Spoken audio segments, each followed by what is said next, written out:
You're listening to a podcast appearing on the Two Guys Talking Podcast Network. This is the weekly Firecast, episode 12, interview with Chef Michael Lampros of Gunther's Gourmet.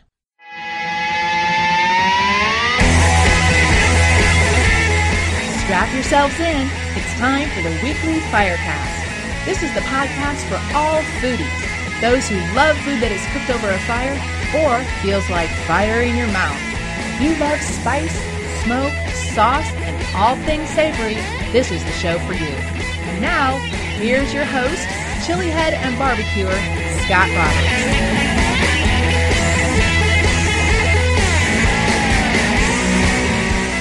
And welcome to the festivities. I'm Scott Roberts, host of the weekly Firecast. I'm also co-host of the Dexter podcast. Both of those shows can be found on the Two Guys Talking Podcast Network, which has the official website at the numeral 2guystalking.com. I'd like to welcome fiery food fans, hot sauce fanatics, chili heads, barbecuers, grillers everywhere. The weekly Firecast is geared to give you the kind of stuff that you want to hear about every week, to give you the kind of interviews that you would actually want to hear if it were presented on a live radio show. And I think that's the beauty of podcasting, is that there could be these little niche interests that you could download a show, listen to it in your car, at the gym, while you're doing your chores about the house, or wherever you go. Just plug it into your car stereo, pop in your earbuds, and you will get some great content. Hopefully I'm able to provide that to you, but that is content that you want to hear week by week.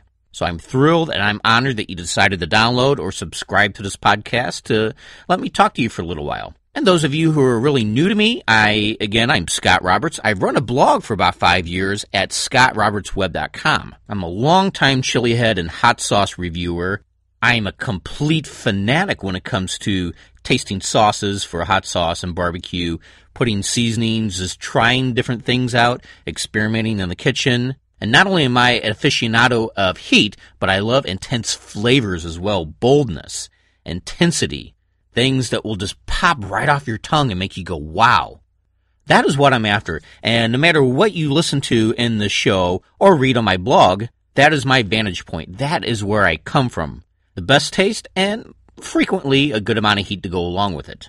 Anyway, I kind of digress. On my website, scottrobertsweb.com, there are probably hundreds of reviews now that I've done over the years. There is the world's largest Scoville scale for hot peppers and hot sauces on there. So if you're interested in seeing how different chili peppers rate when it comes to heat, they're actually measured in what is called Scoville heat units, named after Wilbur Scoville, who invented the first process, and it's been modified in decades since. But if you're a fan of the big whole chili pepper heat race and want to see how some of the older sauces, especially some of the extracts that might have come out in the first decade of the 2000s, go on there to my Scoville scale. The link is easily found at scottrobertsweb.com. And also there is a huge calendar for chili head and hot sauce events around the country. I try to list some of the major ones on there. Some of the more regional little food festivals and chili cook-offs, they're way too numerous to mention. Not only that, they're a much smaller scale, so if something is happening in, say, New Hampshire, it probably wouldn't be in the interest of somebody from Colorado to fly hundreds or thousands of miles just to attend that thing. So I try to list the big events, the things that are can't miss when it comes to events around the country. And I try to hit a few of those events as well when it comes to my own trip and vacation planning. I like to go to maybe 3 to 5 events a year. Visit some of the sauce manufacturers just to hang out with people, witness maybe a few eating contests, and just have a lot of fun in the process. And if you find yourself being a chili head, a big heat freak, yes, there is a big, huge subculture of like-minded spicy food fanatics.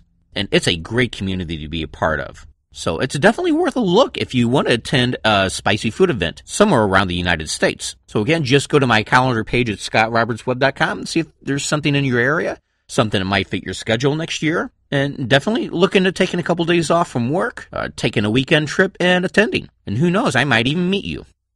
So anyway, what you have to look forward to in this episode of the Weekly Firecast, I interview Chef Michael Lampros, and he runs Gunther's Gourmet Groceries. And what he does with Gunther's Gourmet is he has an extensive line of salsas. And these are not just copycats of your typical grocery store, mass market produced salsas. There are some pretty exotic flavors and not your run-of-the-mill ingredients.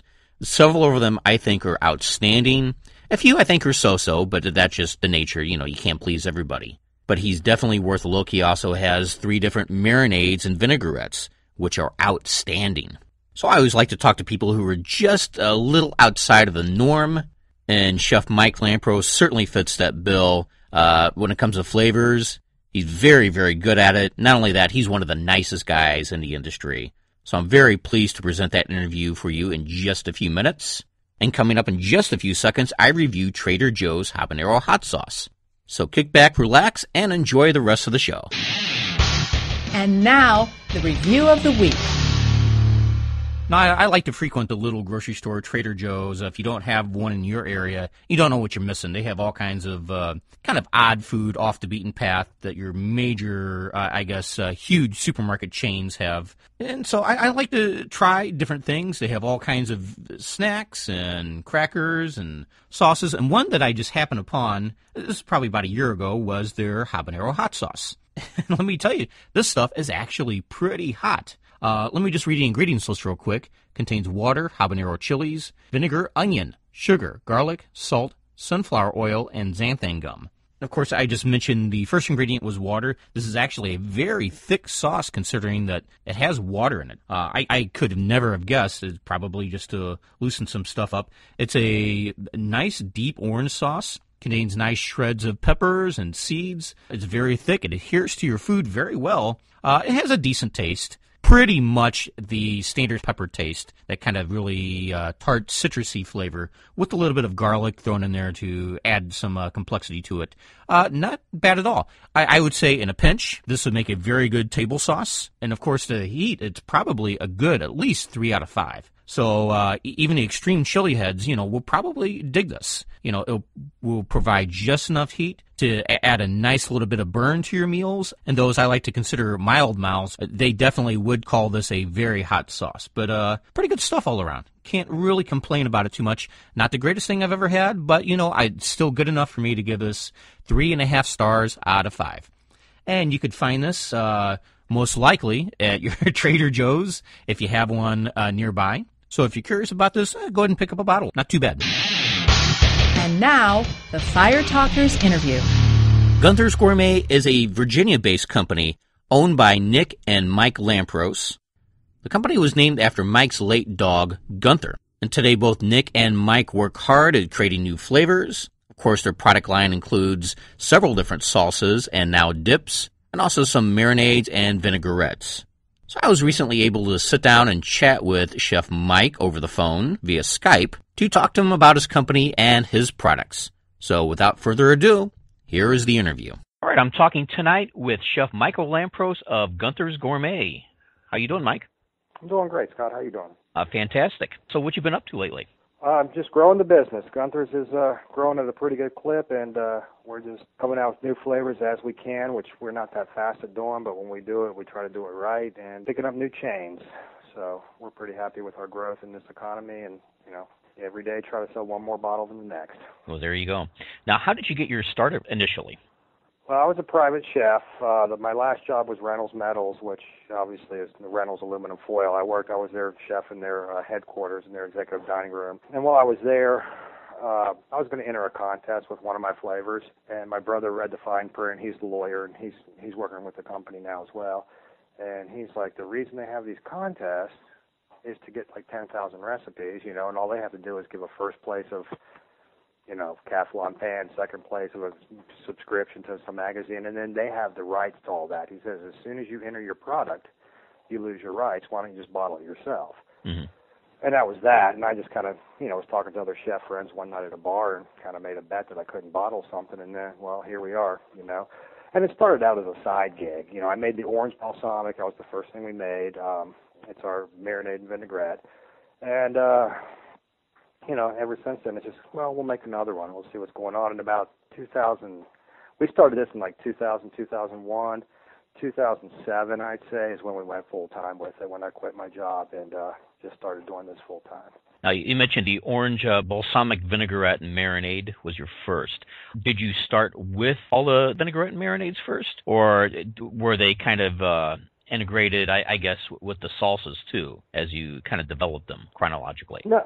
No, it was the orange balsamic. I believe the second one was the lemon oregano, and then the third one was the roasted garlic and sun-dried tomato vinaigrette. And we were doing vinaigrettes and salad dressings. And quite frankly, they've won quite a few awards as salad dressings. I like them better as marinades. But we started there, and then we made our first salsa, which was the crab salsa. And I realized that, well, people can eat a jar of salsa in one sitting. The marinade is used and put back in the fridge, and 3 weeks later used and put back in the fridge. So I started going into salsas. And, you know, those can be like, I was in the warehouse the other day waiting on trucks to come, and I ate a whole jar of our new dip. So you can go through salsas quickly, and I realized, and talking to my friends that make marinades and that make dry rubs, every store I have, the marinade needs 2 stores to make up for the sales, you know, because of how quickly you use a salsa. And every dry rub needs 3 or 4 stores for every 1 store salsa is, because you have to have that many more people. You don't need to buy it that often. And that's why I got into salsas, is people use them quicker. Exactly. That's what I've heard from many, many people. Now, you mentioned the crab salsa was first. Interesting. What was the idea of introducing that instead of maybe just like a generic Mexican or pico de gallo salsa that most people are familiar with when they hear the word salsa? You know, we try to look around and see what's out there, and we don't want to make what's out there. We did the crab, and then we went to the lime mango, the smoked corn and chipotle pepper, and the black and white bean. I think that our plain salsa, which is our salsa fresca, was our 5th salsa. But we try to get stuff out there you can't find, because you can't compete with pace. I mean, obviously, I mean, our fresca and our jalapeno fresca is beating pace and at the Zest Fest and at Scovie's and at the Hot Pepper Awards. But you can't compete with them on price. And in this economy, it's all about price. The only reason I actually made the salsa fresca is my mom goes, make something normal that I can eat, you know? So we made it, and that was actually our first place down in Texas, was that fresca. But we, you know, I look at the shelves. I don't really have like a hard marketing department or anything. It's just myself and my brother, you know. So we try to come up with what's not out there. And, you know, our cranberry habanero, I don't think at the time I could find one. I think there's a few out now. The peri peri dark cherry. You know, our tomatillo verde has no green chilies in it. It's all tomatillo. So we just try to make our stuff a little bit different. Now, as far as a couple of them that you already mentioned, I love the fiery peri peri dark cherry salsa, the cranberry ones. What was the inspiration just creating the flavor profiles for those? I mean, did you shoot for something really sweet, or just did you want to use the cherry and the cranberry just a little bit to kind of give it a sweet edge? Well, the cranberry, it's a bit of a tart sweet. And actually, the cranberry habanero was a barbecue sauce I used to make. And I just kind of flipped that over to a salsa. The peri peri dark cherry, as stupid as this sounds, Gunther, who the company's named after, is my dog. He has passed, but I have Gunther the second. He's Ludwig von Gunther. And he was sitting in the car, and we're just driving around, and basically I was just, you know, singing to him, and, you know, I was singing Peri Peri Lingonberry for some reason, and I thought, that sounds like a good name for a salsa. And lingonberries are not easily, you know, sourced and stuff, so I went out and bought every fruit I could find that rhymed with peri peri and, you know, made my salsa. It was just kind of it was a weird way that I came about that one. I just thought it sounded cool. So, I mean, there's no genius. It's actually kind of a dumb way I came up with that, but it's actually kind of one of my favorite hot ones. Well, peri peri is not a pepper that you see talked about a whole lot in the whole fiery foods world, and I think it's a very underrated and very underutilized pepper. So it's interesting that you were able to use it in a salsa like that and have it come out really good. Yeah, and you know, I mean, we fiddle with things. It took me a while to get this last flavor up, but I don't put anything out until I'm pretty happy with it. And you know, I mean, with the culinary background, I think I know what flavors go together well. Before I even taste it in my head, I can kind of figure out what it's going to taste like before I do it. So, I mean, I think that gives me an advantage. And I'm not trying to step on other people, but some people that don't have culinary backgrounds, they have a great product, and they bottle it, and it's awesome. But they don't know how to expand the line because they don't have the culinary background, you know. And I think with the culinary background, I don't have to. It doesn't have to be a grandmother's recipe passed down from generations. We can come up with new stuff. So, I mean, I'm not trying to step on anyone's toes. There's so many great things out there from non-chefs. It's just when you want to create a line of over 3 to 5 flavors, it starts getting hard, you know. But, you know, we're just trying to get stuff out there, again, like I said, that you don't find everywhere. And then the latest product you have is the black bean dip, which you sent me and a few other bloggers. It's fantastic stuff. What was the whole idea behind creating that? Well, part of it is we set our products out in on the table. We go from mild to spicy, and a lot of it's, for some reason, Gunther's came out as the non-hot company for many years. We did come out with some hot stuff about 3 years ago. There's the spicy ginger pineapple, the jalapeno fresca, and the cranberry and the peri-peri. Everybody wanted the black and white bean dip hotter, or the black and white bean salsa hotter. Mm-hmm. We tried a few different things. I didn't want to make it just a hotter black and white bean dip salsa. So I came out with a dip because that also gives us a whole other line to sell at a grocery store. You have 11 salsas. We don't need any more of your salsas. Okay, that's fine. But we have a dip now. Mm-hmm. It's kind of a marketing thing. And what we did with the dip as well is we heated it up. It's a different recipe than the black and white bean dip salsa. The dip is we heated it up with got some habaneros in there, jalapenos, cayenne. I'm not into the super hots. I don't use the buchalokia. I don't even know what a lot of that stuff is. I don't know how to market it. Mm-hmm. There is a market for it, but I think it's small, and I just don't know how to do that myself. And I do find that people shy away from our cranberry habanero because it has habanero in it, mm-hmm. even though ours isn't that hot. But with the bean dip, back to that, is we put a sweet potato puree in there to give it a nice texture, a nice creaminess. I bought every bean dip I could find out there. There's a few good ones, a lot of them bad. I think this one is up there on the top. I mean, that's not for me to decide. It's for you all to decide. But I think we hit it pretty good. I think the addition of the sweet potatoes was a great texture addition. And, you've had it, so we'll let you decide, not me. Yeah, the little quick impromptu review of it here. I first was expecting kind of the really rich, fatty flavor of a bean dip. But it's more than that. It's more like a salsa mixed in with it, kind of a fruitiness, and that kind of threw me for a loop. But then I just started eating it and just kind of accepted it for what it was. And it just, whenever I eat a salsa, I want it to be addictive. That's the mark of a good salsa right there, where you just plow through a half a jar and you don't realize you do it. And of course, that's good for you too, because people will buy product quicker that way. I think it's phenomenal stuff. I would probably give it like 4.5 out of 5 stars. Really good product. Thank you. Yeah, and but I do appreciate that review. It was nice of you to take the time to do that. What I was going to say, the salsa is a black bean. When you taste it, the second bite, it's when it starts to all kick in. It takes the second or third bite before the dip really starts to develop full flavor in your mouth. So after the first bite, which is kind of, it's pretty good, and then it starts becoming addicting after that. That's what I find. What are some of your best sellers? The crab salsa, the lime mango, the smoked corn chipotle pepper, and this thing is starting to pick up, the dip is starting to pick up some speed. Our jalapeno fresca is doing real well. We just got into all the Stop and Shops. That's a whole giant Landover. Mm-hmm. It's 160 stores. They put their first order, and they're only starting off with crab. So next week we're sending out 300 cases to them. World Market, and that's a national chain, Cost Plus World Market. They're getting their last order for the year, which is about 800 cases next week, and they buy all smoked corn chipotle pepper and lime mango. Mm-hmm. That's the only 2 flavors they carry. Kroger's carries 7 of them. So it depends on what store. You get a national chain like World Market buying 2 flavors, that kind of skews your sales, Mm-hmm. But overall, those are the best sellers. Now, how are sales on the vinaigrette and marinades? I first tried those a couple years ago. I've never done a formal review on my website or anywhere else. All 3 of them were pretty much top-notch products. I especially love the orange balsamic one. Yeah, they all sell almost equally, their percentage, but the 3 of them together only make up about 10% of my sales. Mm-hmm. We keep them on because they're in Whole Foods, Mid-Atlantic. I don't know if they're in all of them, but they're in a lot of the Whole Foods. We like them.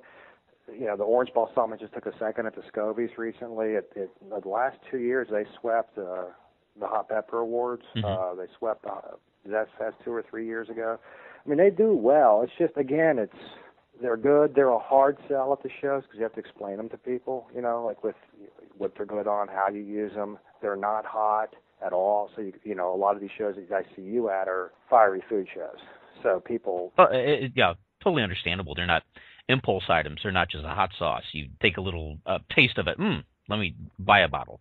No, but I think they're great for people who are fans of flavor. They really want to add some flavors, especially to, I think these are great with like white meat, chicken, fish. I mean, you can't mess with these.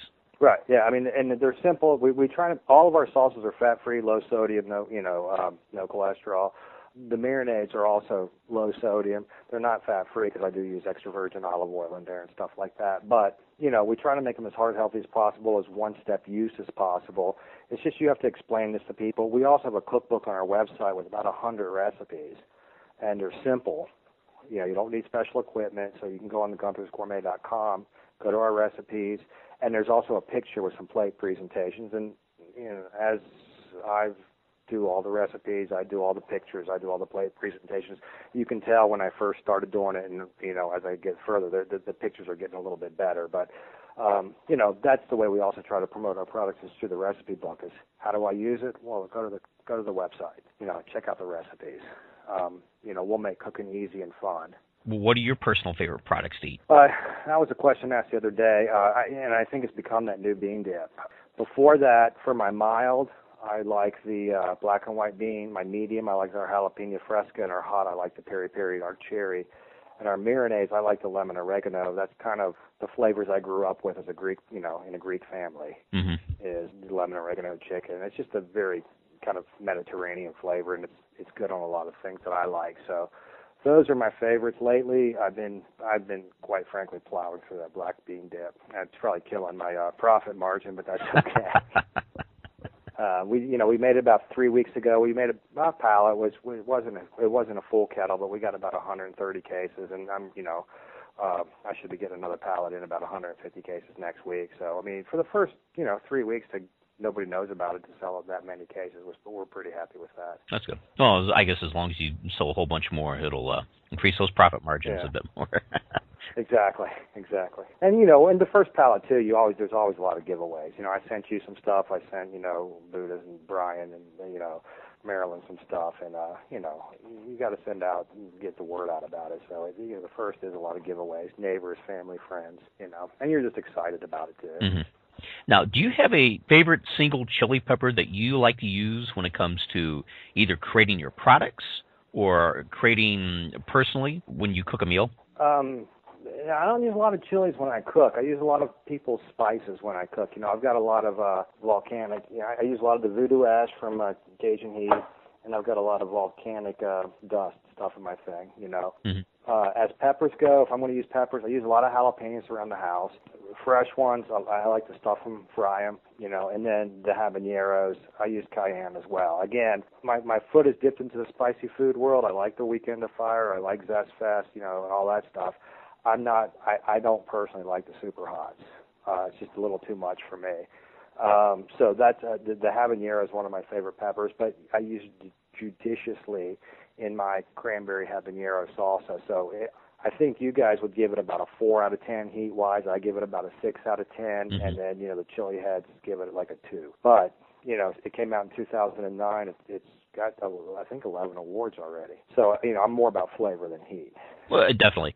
If I had to pick between flavor and heat, flavor would win 100 times out of 100. Something has to taste good. I just don't want things to burn me. Right. But I think if people are able to utilize a little bit of the heat and take full advantage of the flavor of the pepper too. I mean, peppers have distinct flavor profiles. So if they're able to do that, I mean, it's a win-win situation for me. Oh yeah. But again, I'm not educated enough with anything really past the habanero, the Scotch bonnet, the chocolate habs. I mean, once it gets to the hab category, I read about what you guys are doing, Jim Duffy and all those guys are growing, and the Fatali and stuff, and I watch some of the reviews and all. I just, again, back to what I said, I don't know how to market that. Bottom line, we're all here to make money. We're all very proud of our products, but I don't know how to market. It scares people. It scares the average public. You get tied up into the chili head world. We're only, what would you say, 3 to 5% of the country like really super hot. Oh, there's no way to really put a number on it. I might not even say it's that much. I mean, when it comes to the extreme stuff, the ghost pepper and Trinidad scorpion, I think more and more people are accepting things like habaneros as long as there's not too terribly much of the heat. Right. And nobody can beat K. John when it comes to that. He knows how to do it. Mm-hmm. He knows how to make a good product, a flavorful product, and a hot product, and he can market it and sell it. I can't, I'm having a hard time getting people to buy the cranberry habanero as much because it just says habanero in it, and it says fiery on it. Mm-hmm. Granted, at the fiery food shows, it's not fiery, but for the general public, it is. We entered it in the Sophie Awards, which is in the fancy food show, and they're like, this is just way too hot for people. Mm-hmm. And so it's too hot for them. It's not hot enough for the fiery food people. That's why it's so hard for us. And for me, quite frankly, at the last weekend of fire we did, I think our best seller was our peach salsa, which is a mild flavor. People go there to get one jar of flaming hot stuff for the dare, one jar of really hot stuff that's flavorful, and then they just want stuff like you said you can plow through and eat. And that's kind of where we've put our feet in that group of people is let's get stuff you can eat. So. But back to the original question, habaneros, jalapenos, cayennes, that's pretty much what I use around the house. Super hot. I just, A, you can't find them here in Richmond, and B, all you would need for me is for a meal, a quarter of one, a half of one. I want to enjoy my meal and not endure my meal. Oh, exactly. We're going to take a little break right now, but we'll return to the second half of this interview right after these messages. Poker's been around a long time. The memories, the cards, the money, the players, it all makes for an outstanding experience. But where can you get true knowledge, tips, tricks, and detail? Don't miss the next episode of Two Guys Talking Poker, where poker zealots Vic Porcelli and Andy Kazin interview poker greats like Michael the Grinder Mizrachi, Alan Chainsaw Kessler, Greg Fosselman Raymer, and many more. Add on superb hand analysis and poker industry news, and you've got the Two Guys Talking Poker podcast. Check it out now at twoguystalkingpoker.com. That's twoguystalkingpoker.com. Do you consider yourself to be a chilihead and want to find some hot new gear to wear? Oh, yeah. Look no further than chiliheadtees.com. If you're a heat freak and love hot sauce, chili peppers, or anything dealing with fiery and spicy foods, this is the place to get t-shirts to show off your obsession. Chilihead Tees is dedicated to giving you the hottest t-shirts, mouse pads, mug, aprons, and more for the discriminating chilihead. Go to chiliheadtees.com. That's chiliheadstees.com. You're listening to a podcast appearing on the Two Guys Talking Podcast Network.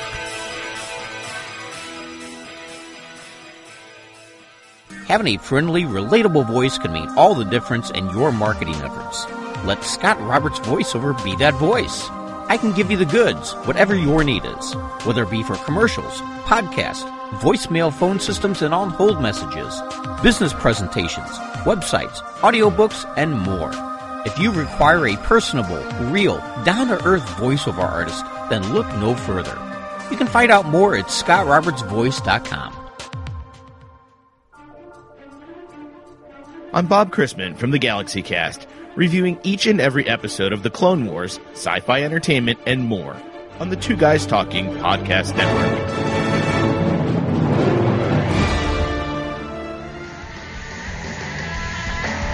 And we are back, and here is the second half of the interview. Well, let me ask you, what is a typical day for you like? I get up early, I do my personal stuff, walk the dogs, crosswords and stuff. We'll ship out whatever orders come in on the internet, the personal home orders. I live 2 miles. I bought a warehouse a couple of years ago. That's where the gala is held. A lot of deliveries. We still do a lot of deliveries. I think that's good for PR. I think it's good for sales. And then, like I said, Kroger's, we're doing direct store delivery to them. That's taken up a lot of my time because they have slots. Wednesdays and Wednesdays, and Thursdays are days spent at the warehouse. Trucks come in. I try to get all my production, which is done in other states. We're co-packed. They send it in usually on Wednesdays, and I try to ship out on Wednesdays as well, so I can get all that done then. And just, follow-ups. I mean, we're still doing follow-ups from the fancy food show. Like I said, we just got into Stop and Shops. It's 160 stores. That's 6 months later. We're working on giant eagles, which are martins as well. That's been almost a year of working with them. We're starting to do a lot of private labeling, so a lot of our stuff is going out under other people's labels. That's taken up a lot of time. So a lot of it is just follow-ups. It's busy kind of little work. And then when I drive to Roanoke every other week to take care of Kroger's, well, I stop at every small mom-and-pop store that we sell to and do free delivery. Mm-hmm. So normally a 2.5-hour, 3-hour trip from Richmond to Roanoke takes 9 hours. So, you know, that's a full day. So, and there's always a fire somewhere. Something's going on. I have to go up to Maryland on Friday, you know, to one of my bottlers. I have to go to one of my distributors up there and, you know, just make nice and you know, have meetings and try to run a business. I mean, it's nothing, I have no set plan. No, I guess you can't in a business like this. Do you have maybe long-term goals for your company? I mean, where do you see yourself in 5 years or 10 years or 20 years from now? You know, there's we're always open, you know, to just growth. Just we're completely self-funded. I don't have loans. I mean, it's all, you know, you know, we don't have investors. So we don't grow as fast as we probably can because we don't want other people involved in it telling us, well, take out the mango puree and the fresh mango. And, you know, we want to do it our way and grow it where we can afford to grow it. So in the next 5 years, you know, we're sold in every state right now. Now, some states it's only 2 or 3 stores, but we're sold in every state. You know, we want more chains, Kroger's, get in the Mid-Atlantic Kroger's, get a better foothold in Whole Foods, Giant Eagle, Giant Landover, Giant Carlisle. We want to get into there. We're in several chains throughout the country.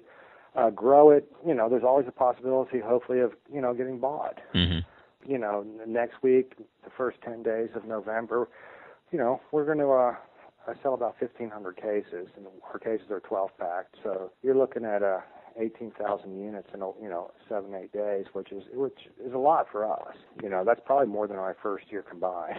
Yeah. So, you know, we wanted to start doing that weekly, you know, and just we've almost outgrown our warehouse in 2 or 3 years. It's a, you know, 3,500 square foot warehouse. It's full. You know, we're looking to buy a new one. So we're just looking to grow it at our pace, you know, make enough to support myself, my brother, and his family, and you know, just enjoy life. And if somebody wants to buy it, great. If not, then maybe, you know, I don't have any kids. Maybe one of my brother's kids will want to run it or something, you know. Mm-hmm.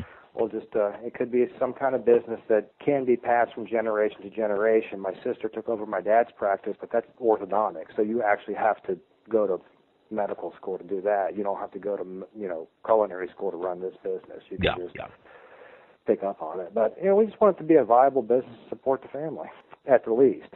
At the most, it gets bought, you know. Well, since you started your business, what mistakes have you made that you might want to warn, like, up-and-coming companies about? Distributors, getting with distributors too early, falling into some of their traps. You know, there's some good distributors out there, but, you know, I hate to say it like this, but I do, because I'm not very PC. But, you know, it's not who the best distributor, it's which one sucks the least. They're out for themselves, not you, you know. I think if you're going to start, do it yourself. Do the mom and pop stores. Don't immediately make a flavor and think, well, I belong in all the Whole Foods in my area, and I belong in all the Kroger's. You belong nowhere until you prove yourself. And we have a great base of mom and pop, you know, independent retailers, which we still push very hard. You know, while the chains are great and you know, the 1,000-case sales are great, you know, tomorrow I'll be delivering 2 cases to a store down the street and 4 cases here and a half a case here. That makes a difference.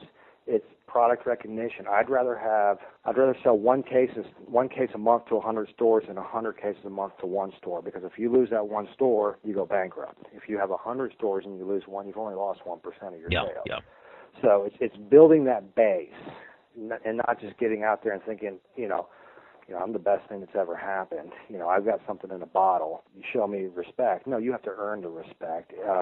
And as you know, how many places have come and gone? Lots. I think you posted something on your site the other day that says, what are some of your favorite hot sauces that are no longer being produced? Didn't you do that? Yeah, I did that about a month ago. Yeah, and as you know, everybody's got a grandma's recipe. Everybody's got the best thing since sliced bread, and 1%, 2%, 3% make it past 5 years.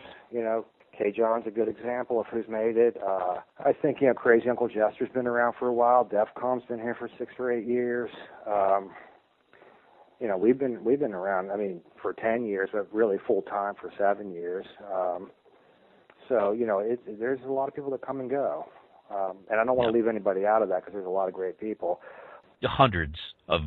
Dozens, hundreds of good companies out there. A lot of worthy people. Right, that are viable, that are going to make it. You look on these sites now, and you know these people make a good product, and they're just not going to make it. Some of the other ones, and you feel bad for them because they got a great product. Mm-hmm.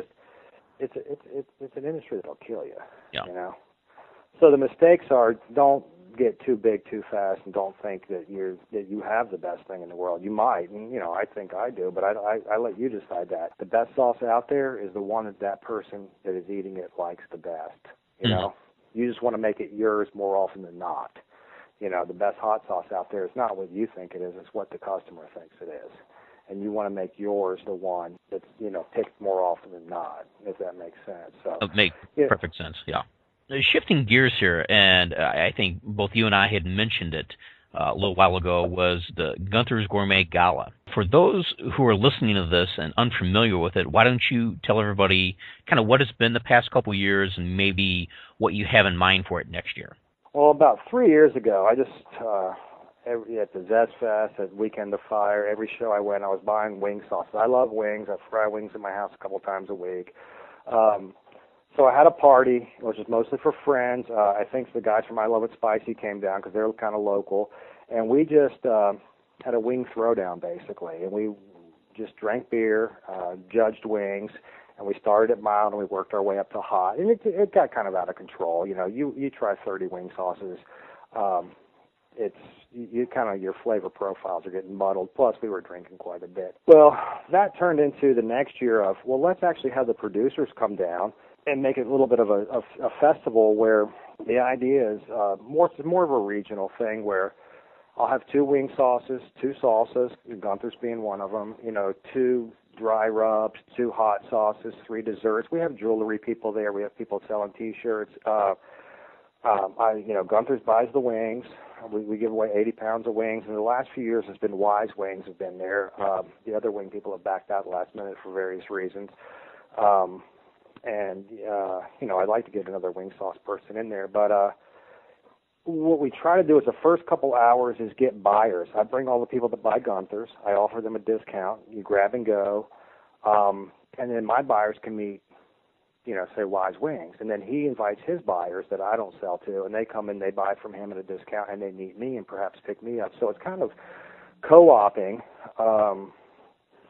buyers. And then after the first few hours, then it's just family and friends. Can you sell as you would at a regular festival? You sell a jar to him and a jar to her. And, each year we get a little bit bigger. I have 2 kegs now that we offer free beer. It's a private party, so we don't have to get all the licensing and stuff. It's a private invite-only party. But we hand out beverages, alcohol, non-alcoholic. We hand out free wings.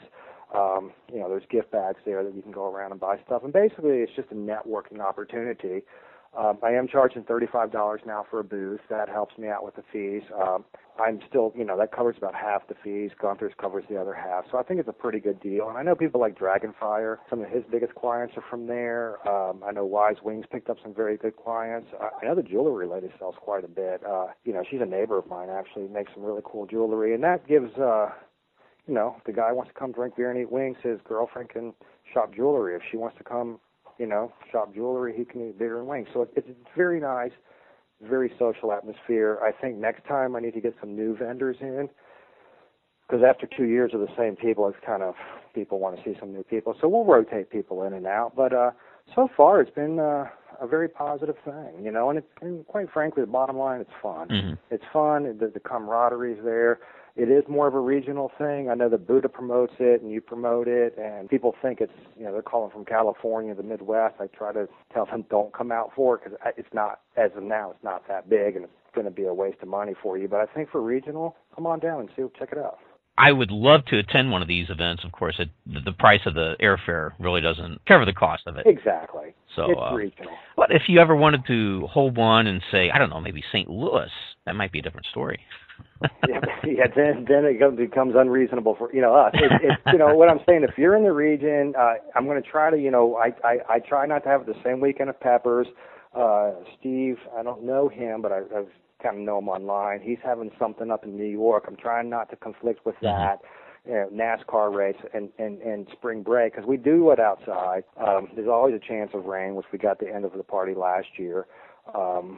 We try to have it on a free weekend where it doesn't conflict with other stuff. But again, it's a regional thing, it's a networking thing, and it's a fun thing. And I think it does help small businesses. Last year, the regional grocery buyer from Kroger's was here. He came from Roanoke. His friend, the regional buyer from Kroger's from Texas, was here. We had Whole Foods buyers here. We had Virginia Diner buyers here.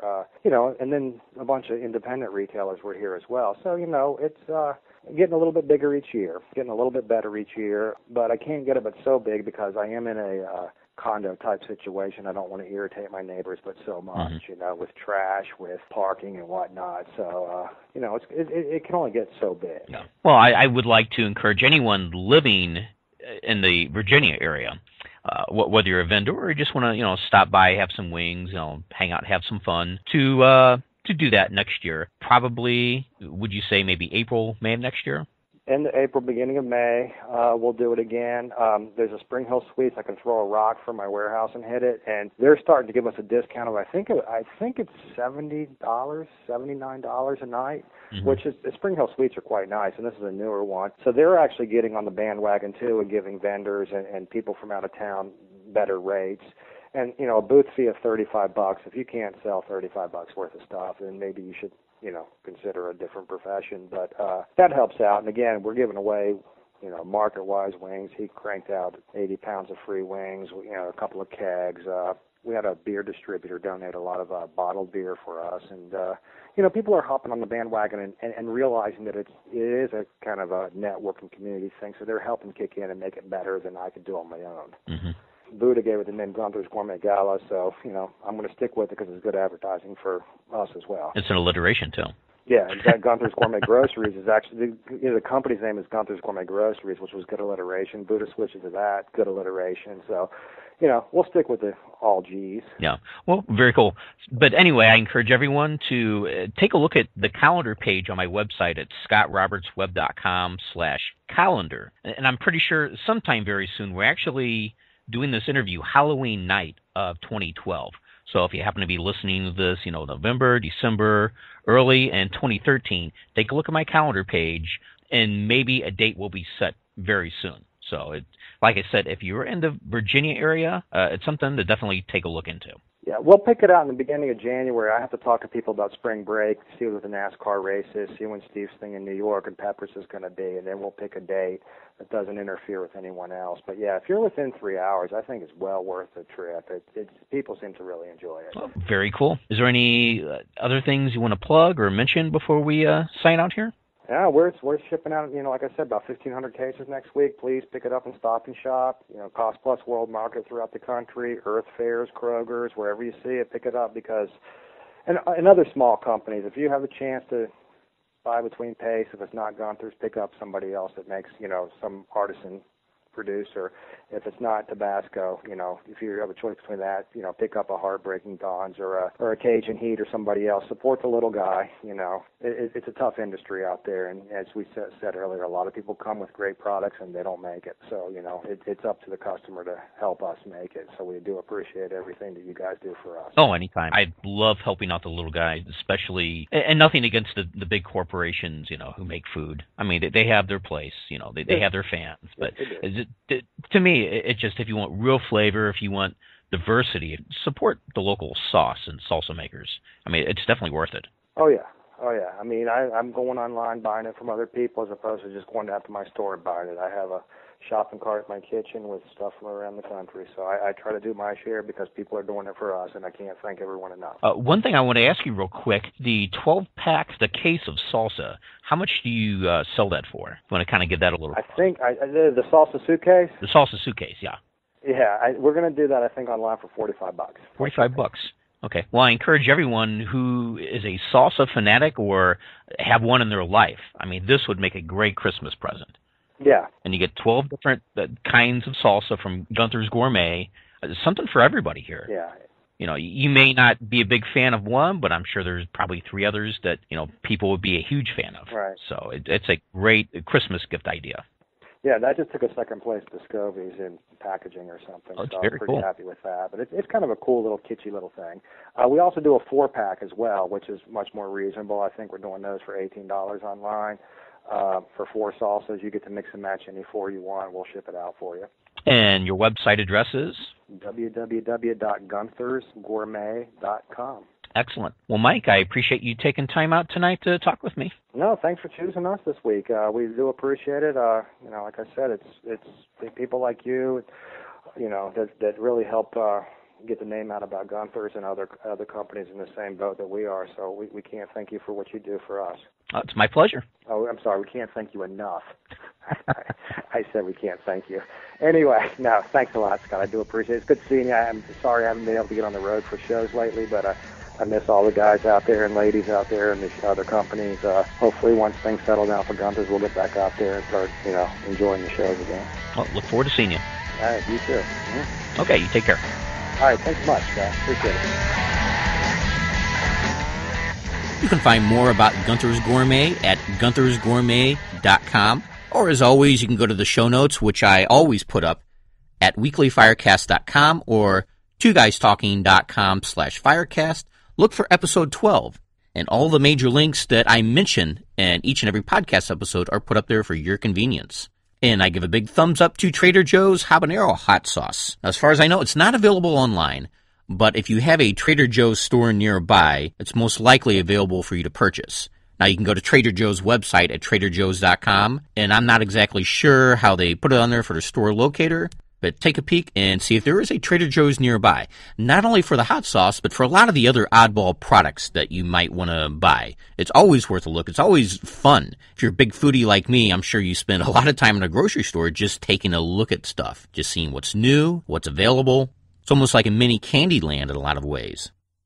Before I sign off for this episode, I want to encourage everyone to provide feedback, which you can do at twoguystalking.com/firecast. Just click on a quick web link, fill out your information, give some real solid feedback. It could be positive, it could be negative. I just want to hear from everybody. If there's stuff you like or hate about the show, if there is a future guest that you want to appear on the show, let me know. I like hearing from everybody, so please don't be shy. And I'm also starting a new thing here. It's if you retweet my tweet whenever I post something about a weekly Firecast episode being uploaded, or if you share the link on Facebook, I will mention you in the next podcast episode. So again, quickly how this works, whenever I post on Twitter, hey, here's a new episode, simply retweet that. Or if I post something anywhere on Facebook stating that there's a new episode of the weekly Firecast up, just share that. Let other people know about it, and I will mention your name and give you thanks in the upcoming episode. And if you happen to do it every week, guess what? Your name's going to be mentioned every week. So if you're just a regular Joe, regular person wanting a little bit of recognition, or even if you have your own business and you want to provide a little exposure for your business, what a great way of letting people know about you and that you care about the fiery foods and barbecue community. It's a no-brainer. So starting with this episode, if you help promote the weekly Firecast, it could pay off by getting exposure to you. So that wraps up yet another installment of the weekly Firecast. Keep it burning. This has been the Weekly Firecast. Make sure to subscribe to this podcast via iTunes or at the official website at scottrobertsweb.com/weeklyfirecast. The Weekly Firecast is part of the Two Guys Talking podcast network. For more information on other great Two Guys Talking programming, you can go to twoguystalking.com. That's the number 2, guystalking.com. Thanks for listening. And remember, keep it burning.